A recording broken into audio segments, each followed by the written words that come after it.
Hello and welcome to the Everyday Adventure podcast. My name is Nikki Bass and I'm a business psychologist, army veteran and everyday adventurer. I will be sharing my conversations with some truly incredible guests who are weaving adventure into their daily lives. And I really hope that these conversations inspire you to undertake your own everyday adventures too.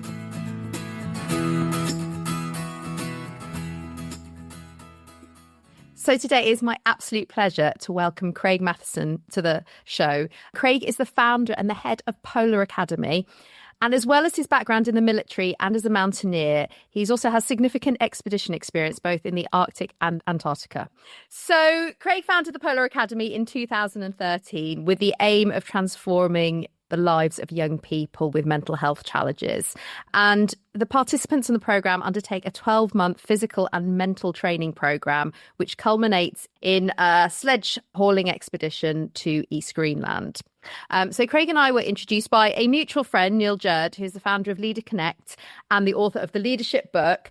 And coincidentally, I then, almost immediately after speaking to Craig, had the chance to meet him at Kendal Mountain Festival, where he and Holly, one of his former participants, gave the most incredible talk about the Polar Academy and the work that they do. And I did actually go up to Craig at the end and say, I'm really sorry, I'm not sure I can do this podcast because I was in floods of tears for most of the talk. So I wasn't sure how that was going to go. But I'm really, really thrilled that Craig's agreed to chat to me for the podcast today. So Craig, welcome to the show. It's such a pleasure to have you here. Hi there. Yeah, I'm looking forward to this. Brilliant. I'd love for you to share, just to start off with, what inspired you to start the Polar Academy? Where did the idea come from? It was actually a very long time ago now. It was counting up. It's 45 years ago. Wow. I didn't realize it was, yeah. Yeah, I was at school and I've pretty much struggled throughout my school life. But I had a fantastic head teacher in primary school. And at P7, which you're around 11 years old, he gave me a book called The Worst Journey in the World, written by Apsley Cherry Gerard, which is essentially the story of Captain Scott's last expedition. And I read that book and I thought, good Lord, this is what I want to do. I want to be an explorer without the dying bit added to it. And one day get to the South Pole. And when I went into high school, I mean, high school for me was horrible. It was so many kids. I mean, there was twice as many kids in that school as there were like population in my village. I'm from a very small place. So I could cope. I just spent years looking out a window, really wanting to be outside. And I used to fantasize about someone like Captain Scott or another famous explorer coming into the school to recruit children to go on a polar expedition to sort them out, to bring confidence into them. Knowing deep down that was never going to happen. But I made the decision back then that the only way it will happen is if one day I'm that guy coming into schools recruiting. So it has taken a few years to get there, but that's essentially what I do now. I go into schools and look for kids who are in pretty dark places. I mean, if you read our website, it goes on about we work with that sort of middle tier of kids, the ones who feel invisible. The kids we work with are amazing. I mean, absolutely amazing. It's just that they don't know it yet. That's all. So again, it's for doing this for a few years now, you get to recognize that the kids this will work best for. And it's the kids really that have been through some sort of major trauma in their life. Something has set them off the edge of the cliff and they've been free falling for a few years in darkness. All these kids talk about the darkness they're in. And so it could range from anything from bullying, horrendous bullying, like you heard Holly talk about at Kendal, to unfortunately horrific abuse and neglect, bereavement, as well as a big one. And for whatever reason, these kids have shut down. So they are fantastic kids. They're not the troublemakers in the school. They're not the high achievers either. That they hide in plain sight. So examples is like some kids can go through a year of school without a teacher saying their name.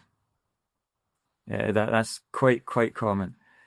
So we go into schools and we find these kids, and they're very easy to find because I'm just looking for myself when I go in. And now I bring past graduates in as well to help me. That we can spot them a mile off. And what we do is we make them a promise and tell them that they can be the person that they daydream about, the person that they want to be, that confident person. I mean, a lot of these kids want nothing more than to feel confident and be able to speak. But moreover, they want a friend because these are very, very lonely children. They don't speak because they can't speak. So that there is no friendship groups. They don't have the little clan, as we call it up here. And then they can blossom after that. So we kind of make them the promise that that will happen and more. The key to it is we don't just work with the child. We work with the parents and family or the carers or whoever looks after these kids. Because what found is it's really pointless working for a year. I mean, it's a minimum of a year. We've worked with kids for 2-3 years to change their life and then put them back in a household that doesn't understand what they've gone through. They will revert back to where they were. So you have to take the whole family unit through it. That's key. Everything else will just happen. So we go into schools, and we're doing this next week for the next round in 2 years' time. So we go in, I speak to every pupil, tell them who we're looking for, tell them a small example of the training that they're going through, tell them where they're going, but highlight what it's going to be like for them afterwards. We then ask for a show of hands at first, and for people to write their name down. So we get that, and then they're the ones that we don't want. So they're easy to get rid of because despite listening to the type of kid we want, these are the kids who just see the glory of a polar expedition. They're fine, those kids. I want to know why the other kids didn't put their hand up, didn't put their name down. And it's simple because they don't have the confidence to put their hand up. They don't have the belief because they never get chosen for anything. So what's the point of even putting your hand up? So we work with the teaching staff to identify these kids, and we interview them, and we get to the point where we try and narrow it down to about 50 or 60, and then interview the parents and tell them the exact same thing, till we get to a point in each school that we've got 15 kids who absolutely would benefit from this. They might not think that at the time, and they might be terrified, but we know what's going to happen. And the parents are terrified because a lot of the times you see just a reflection of the parents in the children. Quite often, if something really, really bad has happened to a child that's out with the family unit, that the parents will always blame themselves anyway, always. And they live with this horrible, dark guilt that it's always been their fault. So we have to deal with that as well.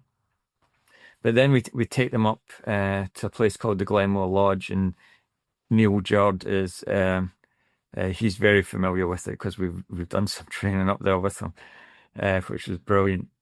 And we make them do stuff that they have never done before. And we know they haven't done it before because no one's done this unless you've sort of, wee bit of a specialist in the military. And all it is, this whole weekend is just to prove to them how incredible they are. That's all we're doing. Everyone worries it's a fitness test. We don't care about fitness at this stage. That's easy to fix. We're just looking for that spark. So they do things. I'm sure I've spoke to you before. Like my background is underwater, so that's my happy place. So we do exercises with the kids underwater, complex exercises, not tying, and they do it upside down underwater and all this kind of stuff. And a lot of these kids can't swim. But the first exercise I do with everyone is demonstrating how they can get rid of fear. And it's a very simple thing to do. And it works amazingly well on these type of kids that have been through trauma. All they have to do is listen to every word I say and the tone of my voice and copy it exact. And if they do exactly what I say, exactly the outcome I said would happen, does happen. So we actually slow the heart rates down because a lot of them are very, very anxious and scared. We slow the heart rates down and we prove to them how long they can stay underwater for. So at first we do it without the exercise, and you can maybe last 10, 15 seconds and come up panicking. Our record with a non-swimmer for the first time doing this is 3 minutes 25. Wow. Yeah. Gosh, I think there's probably a lot of people listening to this going, yeah, I'd really like to know that secret. Yeah. That's incredible. Yeah, but that's, yeah, I mean, it's not difficult. It's just listening and exercising, listening and trust. But we get these kids to do it, and then we have them upside down underwater, tying knots and all that. And of course, they always manage it. And the parents are around the pool looking at them, usually in tears, in bits. But then the thing that you have to do is say, right, okay, mum, in the pool, you're now doing it. And I make the parents do it as well. And we do 40 hours of these kind of different exercises. So it's underwater, it's at height, it's working in a team. And then we take them up a mountain, a hill. They call it a mountain. And it's only 500 meters. And at the top of this hill, waiting for them are past graduates of the Polar Academy. Kids who have been through it all. And they give a little fitness session at the top, and then some stories about how they coped. And then we run back down this hill, down back to the Glenmore Lodge, and we don't give them time to rest. That's really important. It's just one thing after another. And then one at a time, we put them in a lecture theatre with a parent. And it's a really intimidating theatre, the old style with the chairs going up at the back and things. And it's quite dark, and the only people in the audience is Polar Academy guides and staff. And they're all sitting at the back in the dark, and I'm down by myself right at the front. And they've got to give me a presentation in 10 minutes. It can't be 9 minutes or 11 minutes. It has to be 10 minutes on why they should be part of the Polar Academy. And the very second they open the mouth and come out with the first sentence, I change everything. So they've done all this prep for it just to be blown out of the water, because all I want to know is about them. And at this point, they have no energy left at all. So the only thing that comes out is absolute truth. And you stare them in the eyes and you say, okay, tell me what's really happened. Why are you really here? And the kid will speak. And quite often, it's for me, it's exhausting. It's really emotional. And even for my staff, they're usually in bits up at the back. But the kid will come out usually with everything. And a lot of time, the parent, this is the first time that they're hearing it. They didn't know. Gosh. Yeah. So powerful. Yeah. And then I speak to the parent and you round off by, you diffuse everything. And then they walk out and they think that we are going to deliberate for a couple of days on who's going to Greenland and who's in the leadership team. I guarantee you they haven't gone 2 steps out the door and we've decided. Yeah. I just turn around usually and just nod, and everyone else is nodding back. So we do that with all the kids, send them back, and then we go back to school and tell them who's in the team, who's going on expedition, and who essentially is backup. And the backup team are really important. They train alongside the expedition team, do everything. But really, the backup team don't need it as much as the ones that we've picked. They will be fine. They might have some issues that we've got a year to work on, but they'll be fine. It's the others that we really need to concentrate on, and their families. So we begin training. I know this is a really long answer to a really No, not at all. It's so fascinating. I was just thinking about that power of having the families as part of it as well, and that and how unusual that is as well. That often with the some of the, I guess, not programs necessarily, but a lot of the sort of outward bound type activities, or even, I guess, stuff that you run, people run for adults and that sort of thing. Often you tend to be isolated within groups of, this is your peers or these are the people you're doing with. And I was just thinking about, often when I'm talking about resilience, I'll talk about that in the end we're social creatures, that it's part of the social structure, the support structure. That's the thing that enables you to be resilient, not just what you can do individual on your own in your own glory. So I just think that's such a fascinating concept to bring the parents and the school, and how that's so much part of what you do as well. Absolutely. And plus they have their team now.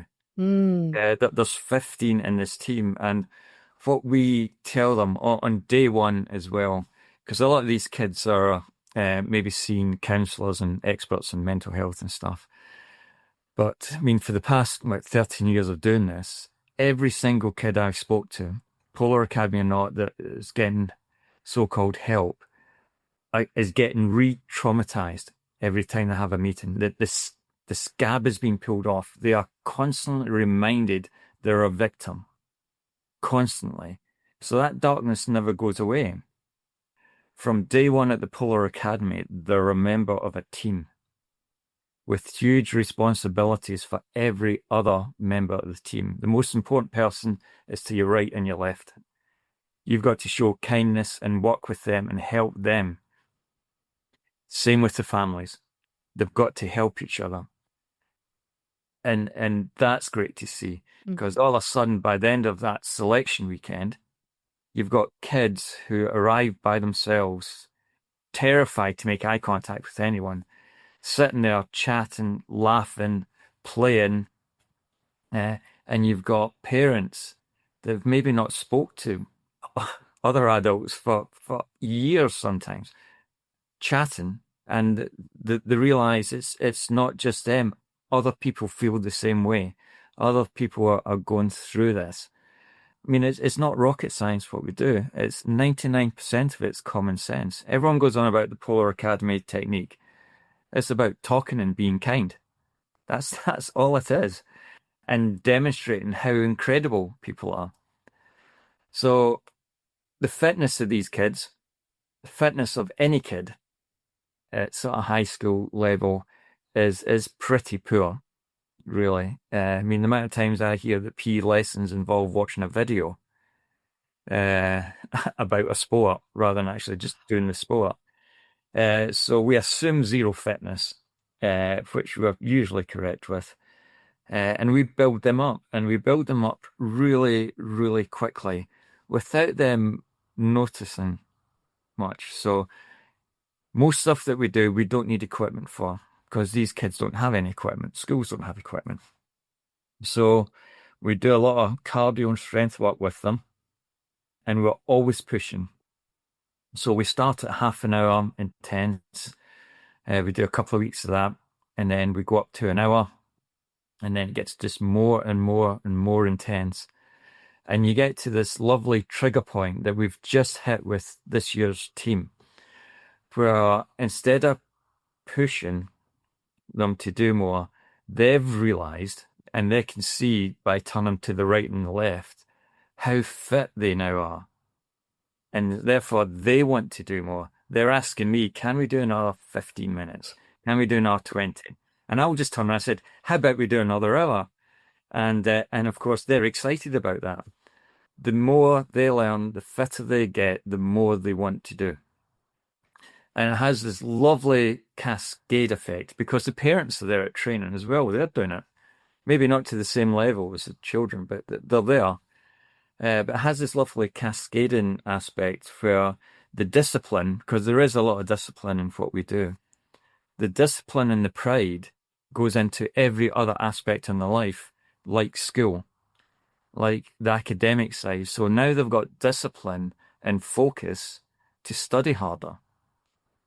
So schools get amazed, like anyone in Polar Academy, all of a sudden does much better in every class. And again, we get asked, how are we doing this? And it's like, we're just listening to the children. We're trusting them and we're giving them huge goals and we're telling them every day we believe they can get there. And when they do get there with certain goals, we just double it and make it even harder. And they smile like you are. They smile and they want to do it. That's the thing. You can do this with a kid who doesn't want to do it. Yeah. But these children, they've been in such a dark place for so long. They know this is the escape. The door is going to be blown off the hinges with this. So they grasp it with both hands, and parents grasp it with both hands. So we've never had anyone drop out. And that's just phenomenal in itself, I think, given, how I think any course you can think of probably that, I think that was what came through for me really strongly, actually, when Holly was speaking, Kendall. And I think that point you made about belief, about somebody having a belief in you or seeing something in you that you can't see yourself or wouldn't even think to try to start to see, but that actually that sort of investment of someone going, actually, you know what, we think you're capable of this, and that expectation in a way of then rising to that, of then going, oh, okay, about that feeling of I'm worth something, that somebody cares enough to have a sense of belief in me, that to invest in me. And how that sort of paid back and what that gives to, certainly what came across, what it gave to her. And I can imagine across all the children that you speak to. Yeah, I mean, taking Holly, for example, Holly was amazing. The first time I met Holly, I couldn't see her because she was hiding behind her mother, holding on to her, crying her eyes out in case she made eye contact with me. She was petrified. She was dragged into school that day to listen to the presentation I was doing. And she was able to calm down, hyperventilating, but managed to calm her down. And I probably spoke to her for 15 seconds. And I turned round to Lorna, who was with me, and I said, this girl's perfect. Absolutely perfect. And our mum wasn't sure, because mum was so worried about her at the time. Just getting through the week was a huge thing. Never mind going on a polar expedition, getting through the week was huge. And when Holly came, I'll tell you all the stuff that she missed out. When Holly came to selection, she was so pale with fear.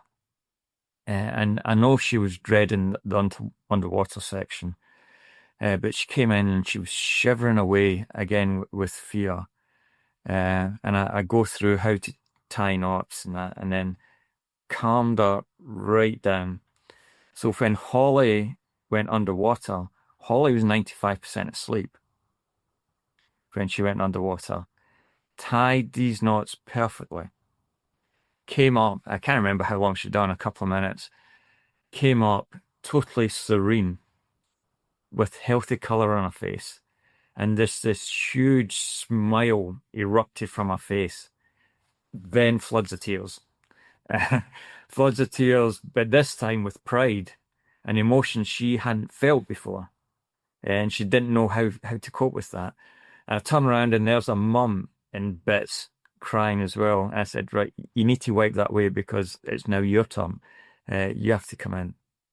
And at the end of that weekend with Holly, I mean, you've got Holly who looks at her mum in a totally different way. Her mum's been so brave and done all these things to help Holly, to help her daughter. And Holly couldn't believe that her mum's just like a superwoman. But the main thing is, Jelly and her mum had her daughter back. She was back for those 48 hours. She was smiling, she was happy, she was talking to other people, a huge thing. That darkness was gone. You cannot fail when you've got that bond like that. And like taking Holly through all the training, and then we get onto endurance training, and we're hauling tires. And I mean, you can Google or go on YouTube and look at adults training to go to the North and South Pole, and they're saying like hauling a heavy tire for 5 miles and things like that. That's nothing. We do 20 kilometers, the very first one, up and down hills without a break. The second one is 30 kilometers without a break, plus extra exercises put in. These kids are out for a full day from dark to dark. And I could turn round at the end of a 30-kilometer tire haul and say, guys, okay, turn around, we're going back out, we'll do it again. And I will not get anyone whinging about that. They'll smile and just go, okay, we know we can do this now. And we go out and we just do it. And then the final big endurance thing is just before the expedition. We take them to St. Andrews. If you've ever watched Chariots of Fire, the beach that they run on, that's where we do the final bit of training, to be right in the public's eye. Because everything we've done before has been sort of hid away. But there's like stacks of people down in the beach, and like there's dog walkers and everything. And it's like almost like a scene out of a Rocky film. All these people gather around them and walk with them as they're hauling their tires for 5 or 6 hours up and down. And Neil's done this as well. 5 or 6 hours up and down in soft sand. It's horrible. It's so physically hard. And just when they think it's over, we march them straight into the sea, right up to like waist or chest height, depending on the height. And they drag for another hour, these heavy tires up and down the sea. Then they think it's all over, but it's not. We drag them back out and we drag them up to our trucks, load the tires in the trucks. Then they drag the trucks into St. Andrews. Wow. The trucks. So they actually pull the truck. Oh my They pull the trucks. No one has ever failed these fitness tests because we've told them even before they started how great they are and how they're just going to smash this. You're not even going to feel tired at the end of it. And we're not, because we go for an ice cream afterwards. And this is February in the North Atlantic, or the North Sea, which is basically the Arctic Ocean with a different name. These kids are superb. Gosh, and that's just amazing. Yeah. Then we go on the expedition. And I was just thinking, those parallels, because obviously you've got these incredible children who, have just thrown themselves into what you're doing and have such, you have such belief in them. And I guess they reciprocate that as well. I guess what it made me think of is there's often so much criticism, and I hear it constantly. I'm mum to a 15-year-old, about teenagers and how they're not interested. They have no work ethic. They're not interested in engaging. They want to spend their whole times on their phones. They've got that what they have to offer society in some ways compared to what they used to offer is not comparable. And I find that very challenging because I know the teenagers that I know are also, funny and brilliant and silly and all the things that teenagers are supposed to be. But I'm just wondering about that sort of, that shift in belief in terms of what people are, not just what people are capable of, because I think that's one aspect. Can you do this? But who they fundamentally are and what value they have to bring to society.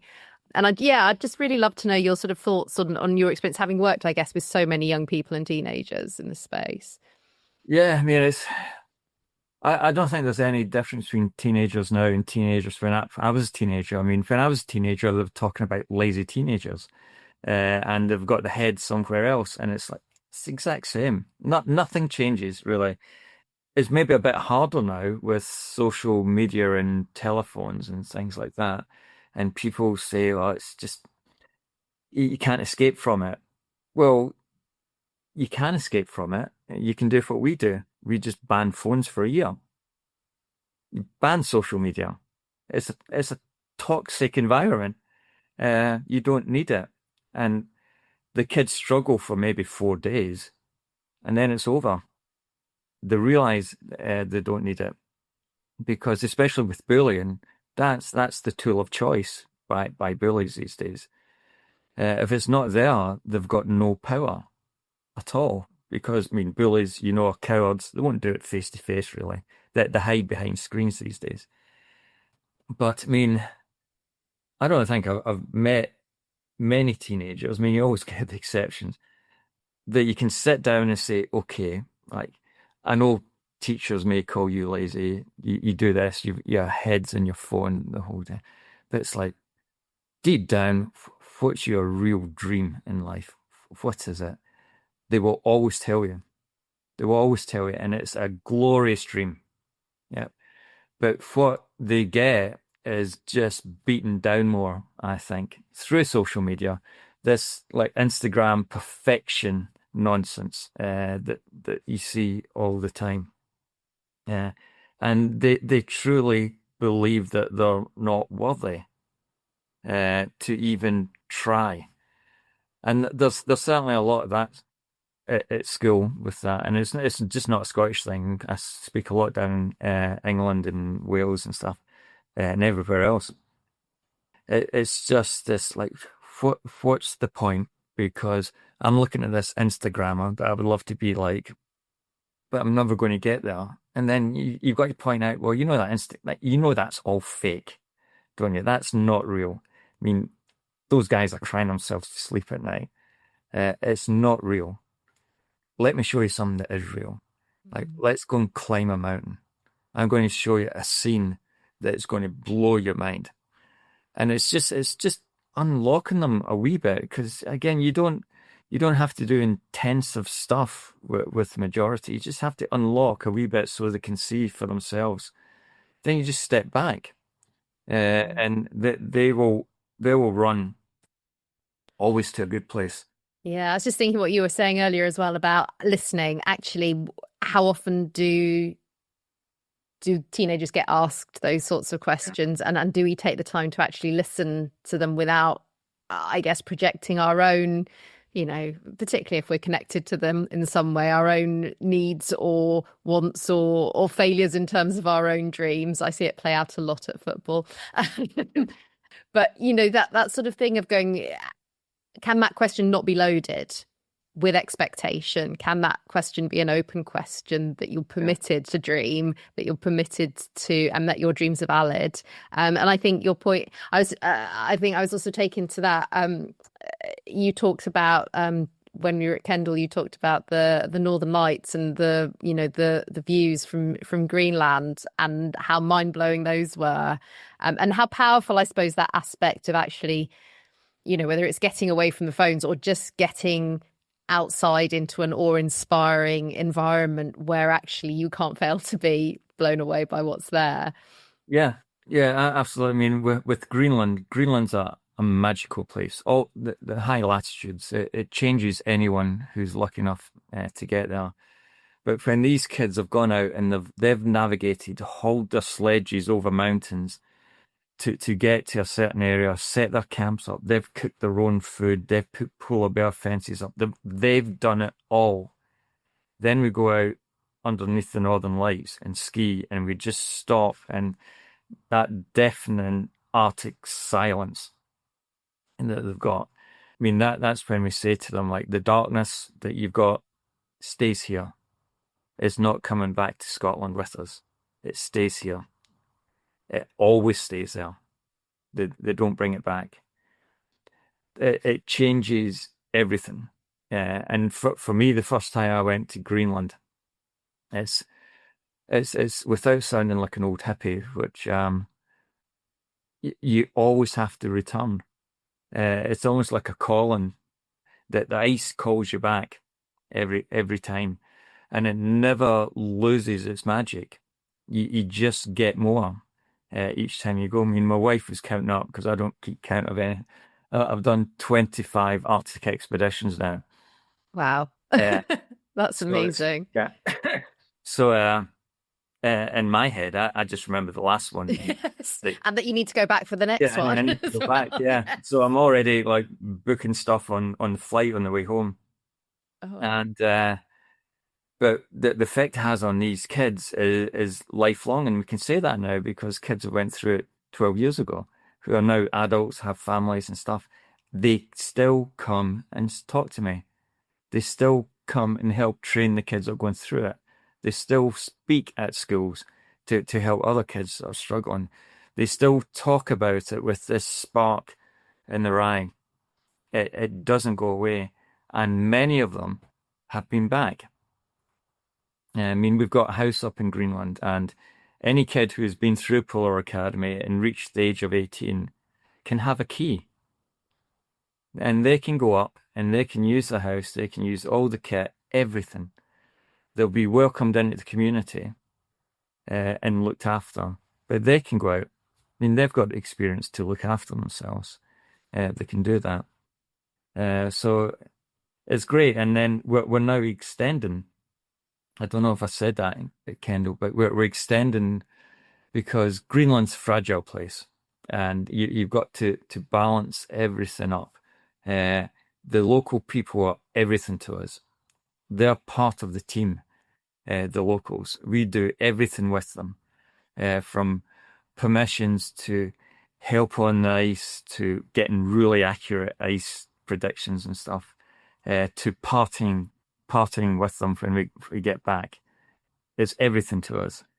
We try and give back as much as the magic they give us. But I don't want to spoil that by taking more and more people in. We've got the right level. Everything is in harmony for what we do now. So we look for another place to go that's just as challenging. So I've been doing some recon trips up to North Finland near the Russian border. And we've got this route that's 100 miles that's fantastic. I mean, absolutely brilliant. Just as big, if not more challenging than what the kids faced in Greenland.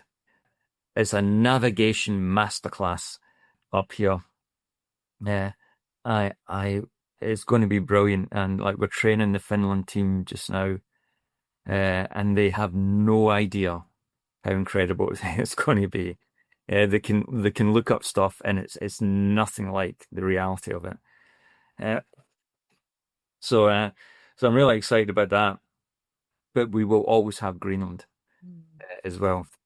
It's just Finland logistics are easier, and we can get more kids in because essentially we want to expand. I mean, every day I get emails from parents or children direct to manage to track us down, asking telling the story and how they can get in, and we'd love to do more. There's just one thing holding us back, and that's money. That stupid thing. We've got the people, and we've certainly got the drive to do it. We just need someone, and for me that's the hardest bit. I mean, that's why I'm grey. Is it's not going to the Arctic; it's sitting in fundraising meetings. To be honest, but I fully believe like one day we are going to meet a unicorn funder who's just going to go, Craig, there you go. Well, hopefully they're listening to this and they're right. Okay. Yeah. I am that unicorn. Yeah. No, I think obviously the perennial challenge of trying to do good work and trying to run, something for other people, and then how that is then financed, and like you said, then how that impacts on how many children you can support, how many you can help. I mean, what would you be your dream in terms of how this would how you'd like to take this forward in the future? Well, at the moment it's Polar Academy Scotland, which that's a bit uncomfortable with me. I want Polar Academy UK, right? So I mean, I would love one in the lakes, doing it down there. I know Neil would love that. And there's brilliant, exceptionally qualified people that we can get down there. So I would love it there. Finland, obviously. I would love to take kids to Norway. I've done some brilliant trips in Norway. But the Greenlandic government, and I can say this now because it's been announced, the Greenlandic government has been watching us for about 10 years. And they watch these kids come into Greenland and go home different human beings. So they wanted to know how did we do that?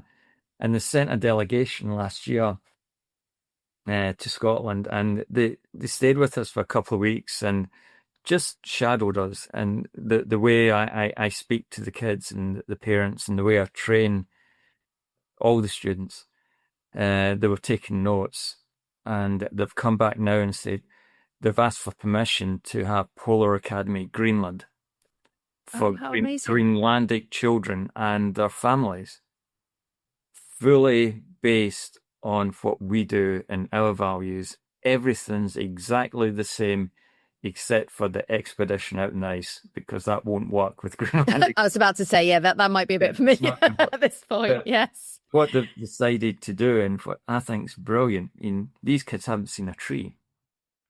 They are coming to Scotland. I was going to ask you, bringing them to Scotland. That's what a wonderful synergy. They're coming to Scotland, and they're going to walk the length of Scotland. Oh, wow. And look after themselves and all this kind of stuff, and see trees, walk on grass barefoot, speak to people, and grow, and then go back and put that. But it's getting rolled out over the whole country of Greenland. So that's really cool. So other governments could pick up the rein in that, because we've literally written the book on how to do Polar Academy. And so that would be great. It breaks my heart sometimes writing letters at 1 o'clock in the morning to a child saying, sorry, we can't help at this moment in time. And we answer everything, absolutely everything. It's all personal, directly to them. We don't have a rejection email that we send. Everything's personal. So we do a lot of writing back. But yeah, just more. I don't want to change how we do it at all. I don't want to cut corners. We don't charge any money at all to the children or the families. It's all free. Otherwise, we get the wrong type of child want to be in. So it's a big commitment, and it's not just the kit and the logistics and everything like that. We provide breakfast for the year, because we've got to know that they've eaten enough to train.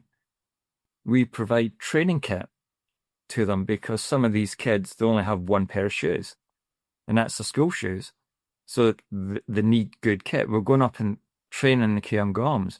They need good waterproofs. They need rucksacks. We do all that. We do it all. So these kids don't have that worry. And certainly the last thing we want to do is give a parent who might be struggling any worry on the finance side of it. So it's everything, and it's everything, even passports. We do that, because a lot of these kids don't have passports. So, it's hard work, but touch wood, we all always get there. But it would be nice for all that pressure to be taken away one day, just so we can 100% just concentrate on working with more kids. And it will happen. There will be someone out there who just thinks, well, I don't need to use this million this year or next year. I'll just do it forever and do that. That's who we're looking for. So if you know anyone. well, not personally, I'm afraid, but hopefully someone listening to this will know someone who, it's all the ripple effects and the extensions that hopefully can grow from this. I was just wondering, in the spirit of sort of all the children who you're not able to help, but also those people who are listening to this and thinking, I would love some of that magic, for want of a better word. I'd love to. I'd love to find a way to live more adventurously in my life and think of the benefits that could potentially bring me. From all your experience of working with these children, I guess from your own experience as well, I mean, is there a piece of advice that you would offer, that, or a starting point if someone's not sure where to start? Yeah, I mean, there's so much you can do this out with school. Things like the Scouts. You can start there, or the military cadet forces, Army cadets, Navy cadets, or Air Force cadets, or the Marine cadets as well. It's a good one. And I mean, a lot of people ask me, it's like, well, how do you become a polar explorer and ski to South Pole, North Pole, all this kind of stuff? You don't start like that. I started going out, learning how to navigate in my local forest, getting a map and teaching myself how to navigate, then going up a small mountain, then a bigger mountain, then finding people to go with to be safer, and going doing that, and then getting a bit older and getting adventurous and getting a bus somewhere to climb a mountain and back home again, and then it would turn into, well, I'm going to camp out this weekend. I'm going to climb 4 mountains and be back home for school sometimes. and and do this and just getting bigger and bigger and bigger. But you don't have to ski to the poles for these changes to happen. Hand on heart, my most magical expedition out with Polar Academy was on the west coast of Scotland with my daughter when she was 3. And it was just a weekend, and we had an expedition to find a Yeti. That's what we went out to do. And of course, when you've got a 3-year-old, you find a Yeti. They are there. You hear them everywhere. It was a weekend of pure magic, where we collected dragon's eggs, found Yetis, all this. There was a huge storm, which made it even better. And we were just camping out, having a proper adventure. And I still say that as the best expedition, life-changing expedition I've ever been on, was that one. It cost nothing. That's so wonderful. So I think what I'm taking from that, and it has to be the most unique piece of advice I think we've had so far on the show, which is go and look for a Yeti, and you never know, you might just find one. You will always find one. You will always find one. Craig, that's been so amazing. Thank you so much. If people are interested in finding out more about the Polar Academy and the work that you do, where can they go? We've got the website, which is thepolaracademy.org, O-R-G. We do social media, like we're drag screaming to do that. So the best one, I think, because I don't know how to operate Instagram, I'm rubbish at that, is Facebook. So we've got just the Polar Academy Facebook page, and we're on LinkedIn. But it's Facebook that has all the video clips and most of the photographs and all that. And there's direct contact stuff as well with it. There is only 4 full-time staff that we've got. So there's me, there's Lorna, there's my son Jake, who's the real explorer. I don't know if you met him when you were down in Kendal. I didn't know. No, the one who looks like a 6-foot tall back. And we've got Val, who was just taken on to try and help us with finding funding as well. So it's a small team, but we have a team of 16 guides. And I love every single one of them. These were invisible kids at one point in their life, but not anymore. And what I love about them, they are the top of the game in an outdoor world, but they're recruited through how kind they are to other people. I don't care about qualifications. It's about how kind you are to other people. So it may sound strange, but we work with a lot of ex-special forces guys. The women we've got are just out of this world. It's half and half. We've got 50-50 split. Like, all the guys are scared of them. And the proper, hardcore, golden-hearted angels in my eyes that the kids love, and they feel 100% safe 100% of the time with them. But God, they know their stuff. You could parachute my team in anywhere on the planet, and they would survive anything. I'm really, really lucky with them. Awesome. So I would just like to encourage everyone on the back of this episode is to go and check out the list of guides on the Polar Academy website. If you want a dose of inspiration, honestly, I read through each and every one of their profiles and I was absolutely blown out. It's the most incredible, inspiring collection of human beings. So if nothing else, go and do that after listening to this podcast. Craig, that's been amazing. What I'll do is I'll pop all of those links in the show notes as well so people can go and access those really easily. All that's left for me to say is thank you so much for your time today. But I could keep talking to you for hours about this. It's just, and all the individual stories that you're talking about. It's been really incredible, and I'm sure will have inspired many people listening to this too. So thank you so much. No worries. Thank you. It's been great. Brilliant. Take care. Bye.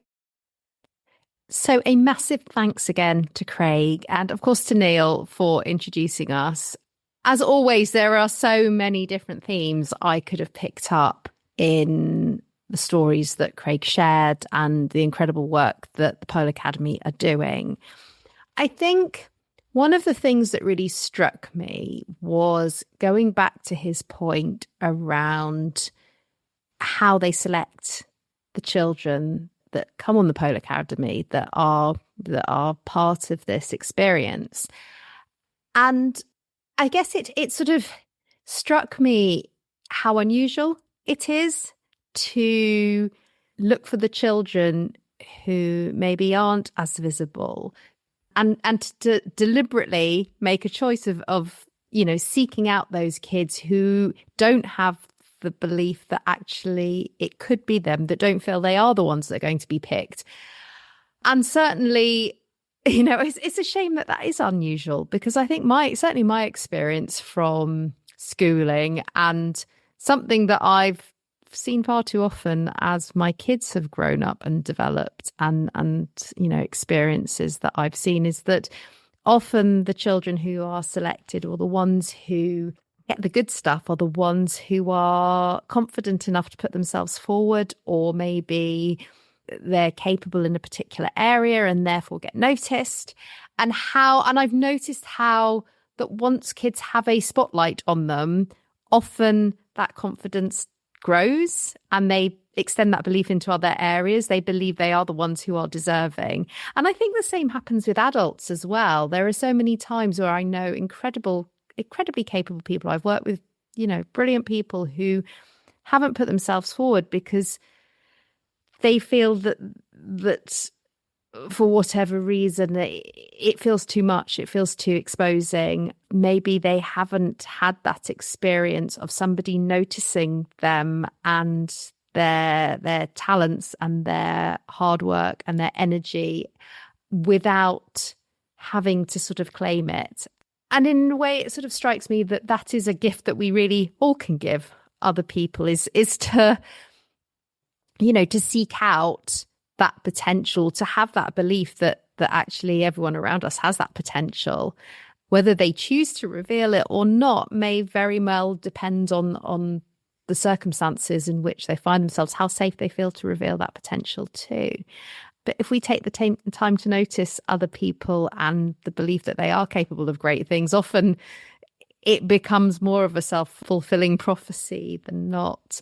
I just wanted to reflect on that this time because I do sometimes think that society as a whole can take the easy option. And that's not to say that those children or adults who are stepping forward into the limelight are not deserving, because again, we all have different ways of being in this world, and absolutely, it's not to take anything away from anyone, but just to say actually how when we take the time to notice someone, and that something that I've experienced and I've seen it in my children too, that when somebody takes the time to notice you or says, I believe that you can do this, or I believe in you and I believe you, there is something special there, that actually how that opens up possibilities.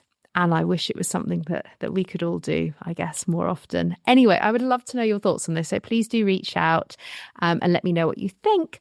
You can find me on our home Substack. So please do come and find us on the Everyday Adventure podcast there. And you can write comments and comment on the podcast as well. You can find me on Instagram. I'm Everyday Adventure Pod or Resilience at Work, or you can reach out to me on LinkedIn, Nikki Bass. So, or you can find me via my website, resiliencewrk.co.uk. I always forget to put that one in. But if you prefer to email, that's a great way to get in touch too. Anyway, we will be back again very soon. We're coming to the end of this season. I know it has taken slightly longer than I anticipated. I know I always say that too. But we have another couple of episodes for you before this season closes. So please do stick around. I'll be back with you very soon and look forward to speaking to you then. In the meantime, take care and speak soon. Bye.